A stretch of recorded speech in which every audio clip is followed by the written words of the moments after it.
আরাবুল ইসলামের ছেলের গাড়িতে হামলা, আরাবুলের পেট্রোল পাম্পে চড়াও, অভিযোগের আঙুল শওকত মোল্লার গোষ্ঠীর দিকে, তারা মানতে নারাজ।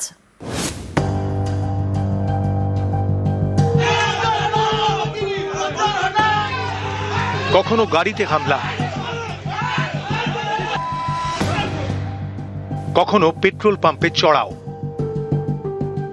ফের গরম ভাঙড়। দক্ষিণ 24 পরগনার ভাঙড়। এখানে তৃণমূলের পর্যবেক্ষক শওকত মোল্লা, আর দক্ষিণ 24 পরগনায় তৃণমূলের জেলা সভাপতি শুভাশিস চক্রবর্তী। শনিবার রাতে জেলা সভাপতির কাছে যান ভাঙড় 2 পঞ্চায়েত সমিতির কর্মাধ্যক্ষ অদূত মোল্লা। সঙ্গে ছিলেন তাঁর অনুগামীরা। ভাঙড়ের অবজারভার শওকতের কাছে না গিয়ে তিনি কেন জেলা সভাপতির কাছে যাবেন? অভিযোগ, এ নিয়ে চটে যান শওকত। তিনি ফোন করে অদূতকে নাকি শাসানি দেন। তাঁর বাড়ির সামনে গিয়ে হম্বিতম্বি করেন শওকত অনুগামীরা।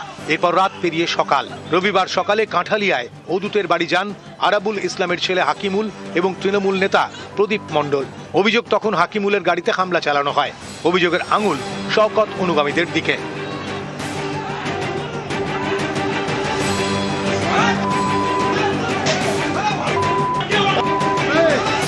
হাকিমুলরা ফেরেন আরাবুলের পেট্রোল পাম্পে। সেখানে আরেক প্রস্থ মারধর। আহত হন আরাবুল ঘনিষ্ঠ তৃণমূল নেতা প্রদীপ মণ্ডল। শুভাশিস চক্রবর্তীর বাড়িতে কালকে গিয়েছে আমাদের জেলার প্রেসিডেন্ট। শওকত মোল্লা বলল, কেন গিয়েছিস তুই বল? আমার ওপরে কেউ যেতে পারবে না, আমি যেটা করব সেটা, আমি এখানকার শাহিনশাহ, আমি এখানকার বাদশাহ, আমি যা করব তাই, শুভাশিস চক্রবর্তী কেউ নয়। শওকত মোল্লা ফোন করে কিছু ছেলেপিলের পাঠিয়ে অদূতের বাড়িতে হামলা করা। ইতিমধ্যে হাকিমুল যথারীতি সকালে যায়, হাকিমুলের উপরে অ্যাটাক করে। উপর নেতৃত্বকে আমরা ইতিমধ্যে সবাইকে জানিয়েছি।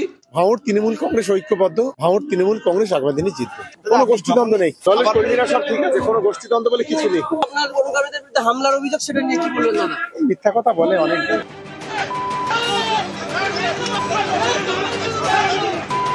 রবিবার দুপক্ষই উত্তর কাশীপুর থানায় অভিযোগ দায়ের করে।